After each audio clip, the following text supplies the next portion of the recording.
I'm going to begin by asking, why was it important for you to have directed this film in particular? Had it been something you'd wanted to do for a while, to get behind the camera? No, I'd never thought of getting behind the camera, really. The only reason I directed this film was because no one else wanted to. And why do you think no one else wanted to take this one on? Because they're stupid. And so what was the biggest challenge? I don't know why. No, mostly because any good director has a whole lot of things he wants to do of his own. It's difficult. The type of director who I could probably have got wasn't the type of director I wanted. I wanted the type of director who had, was doing their own things, really. And they all had tons of things they were all doing. So what are the biggest challenges faced when directing yourself? And was it too stressful enough that you wouldn't do it again one day, or would you definitely like to do it? Oh, no, I loved directing myself was wonderful. I loved me as a director. I really enjoyed working with me, and I loved directing the other actors. Not directing; they didn't need it, any of them really. I loved making a film. I really enjoyed it, and I would love to have another chance to do it again. And you've played Oscar Wilde before, so was this a matter of getting back into that exact same mindset, or was this like a whole different version of the man that required an entire different approach? Well, it requires a different approach because one was a play. But I think doing the play by David Hare was a very good exercise for me because I so knew the character and the character's walk and the character's gestures and the character's tics. I knew him, he was second nature to me by the time I finished doing that play. So I think it was very, very useful. I think doing a play of a character before making a film is a wonderful thing. I've done it twice now, and it's always been great. And I mean, naturally, with actors, you're obviously on screen. There's a kind of inclination to always look your best, in the same way that if I'm posing for a photo, everyone tries to put on their best photo phase. But I suppose sometimes, and this is with important performances, to get to the truth of the character, you almost have to portray an uglier version of yourself and just completely bear everything on screen. I think obviously it's something we see in this. I think we saw, for example, James McAvoy did it in Filth to an incredible extent as well. I'm just wondering about, is that something that takes a while to get used to as an actor? Something you always, I guess, coming through the industry, is that something that you have to learn how to do, to bear yourself on screen in that way? I don't know. I think you go through so many stages as an actor, because when you're young as an actor and you're out for world domination, so to speak, you're terribly busy straining every nerve to be mesmerizing, to have everyone want you sexually, to have those kind of eyes that light up the screen and make everyone swoon. This is a very difficult job, and also the most difficult thing about it is there's 1,000 people behind you who've got much better eyes, much better teeth, much better skin, and much better acting.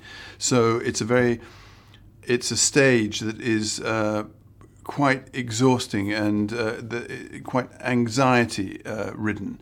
When you kind of go over the yardarm, so to speak, and you get older, I think a lot of things get easier. You're not competing on that level.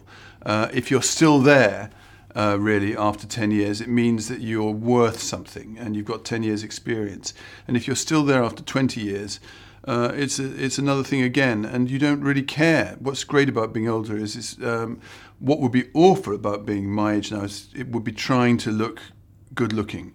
Because that would be an enormous amount of work and about 3 hours in the makeup chair every morning.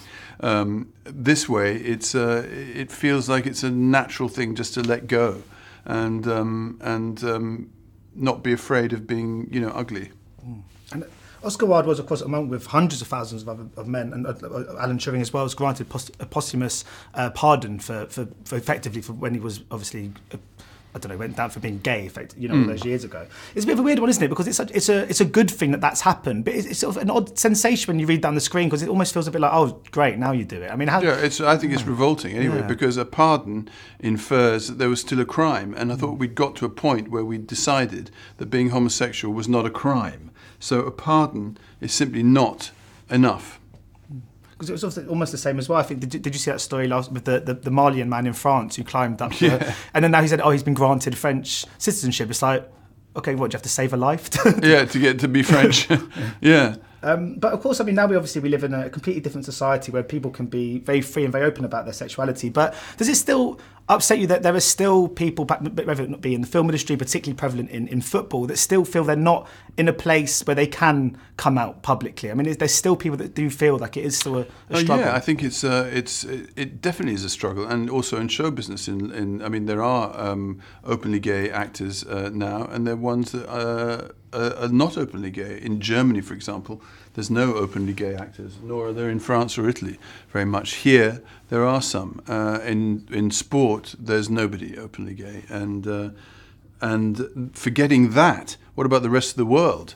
You know, because the Oscar Wilde experience is roughly about halfway across the spectrum in the gay experience globally now. I mean, there's places where someone probably right now is being chucked off a roof for being gay. I came across a lesbian girl in Sicily whose family burnt her vagina for being a lesbian, set fire to it. You know, these things, it's a really harsh world still in the first world, forgetting other places in the West. You know, it's tough. So this issue of sexuality is still an amazing stumbling block for human beings. I don't get why. It's incomprehensible to me. I think it's why the film is an interesting film to make. But just very quickly, do you think it had an impact? Do you think coming out had an impact on your career, if at all? Definitely, yeah, of course. Where are the openly gay actors in the 1980s and 90s starring in Hollywood? You answer. There aren't many. Well, there aren't any? No. Right, so obviously it has an impact. Thanks so much for your time today. Thank you very much. Cheers. Cheers. Ladies and gentlemen, you're watching Hey You Guys! Hey You Guys, huh? Hey, you guys. Is that from the Goonies? It is indeed, yeah. Nice. Hey,